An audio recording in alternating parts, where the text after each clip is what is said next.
is. Me and Whitney lost a baby.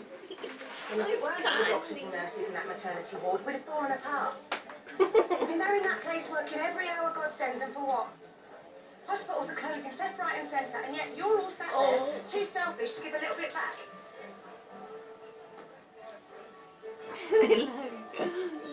Derek, if you still want to do this thing, roll me in, yeah?